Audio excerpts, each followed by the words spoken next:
Nous étions au fond de l'Afrique, gardiens jaloux de nos couleurs, quand sous un soleil magnifique retentissait ce cri. Les tirailleurs sénégalais étaient un corps de militaires appartenant à l'armée coloniale constituée au sein de l'Empire colonial français en 1857. Principal élément de la force noire et dissous au début des années 1960. Bien que le recrutement des tirailleurs ne soit pas limité au Sénégal, c'est dans ce pays que s'est formé en 1857 le premier régiment des tirailleurs africains. Ces unités d'infanterie désignant rapidement l'ensemble des soldats africains de couleur noire qui se battent sous le drapeau français et qui se différencient ainsi des unités d'Afrique du Nord, tels les tirailleurs algériens. En 1895, ils participent à la conquête de Madagascar. De 1895 à 1905, ils sont employés à la pacification de ce pays. Entre 1914 et 1918, lors de la Première Guerre mondiale, ce sont environ 20 000 Sénégalais de l'AOF qui se battent sous le drapeau français, dont plus de 135 000 en Europe. Et beaucoup sont revenus blessés. Les tirailleurs sénégalais participent à la bataille de Bir Hakeim, à la conquête de l'île d'Elbe en 1944. Les troupes sénégalais ont participé d'une façon particulière, brillante aux opérations de la Grande Guerre. Nombreux sont les bataillons sénégalais qui ont été l'objet de citations collectives. Certains de ces bataillons ont été supprimés. Il importe que le souvenir des hauts faits d'armes accomplis par nos sujets africains soit perpétué de façon concrète. Le drapeau du premier régiment des tirailleurs sénégalais, porté par la croix de guerre avec 4 palmes et la fourragère aux couleurs du ruban de la médaille militaire distincte conférée au 43e bataillon des tirailleurs sénégalais, unité indigène à laquelle ont été attribuées les plus hautes récompenses. La Légion d'honneur a été décernée le 14 juillet 1913 au drapeau du premier régiment des tirailleurs sénégalais pour reconnaître et récompenser les services rendus par les Sénégalais pendant la période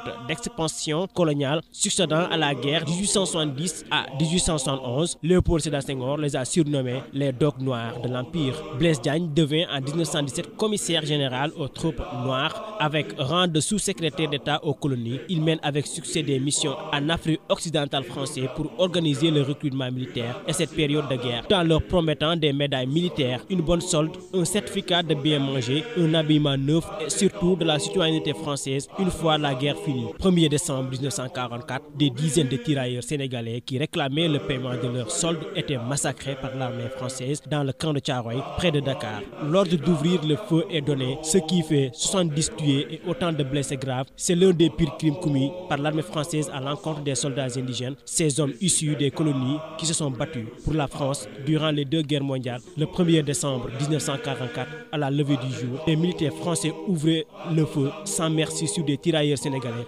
massés dans le camp de Thiaroye, accusés de minuterie par leur hiérarchie. Ces soldats originaires de toute l'Afrique occidentale française avaient simplement osé réclamer le paiement de leurs arriérés de solde. Aujourd'hui encore, la vérité sur ce massacre n'a toujours pas été clairement établie et les autorités françaises commencent à peine à reconnaître les faits. C'est nous les Africains qui arrivons de loin, venant de nos pays pour sauver la patrie. Nous avons tout quitté par engourdi foyer, et nous gardons au cœur une invincible ardeur car nous voulons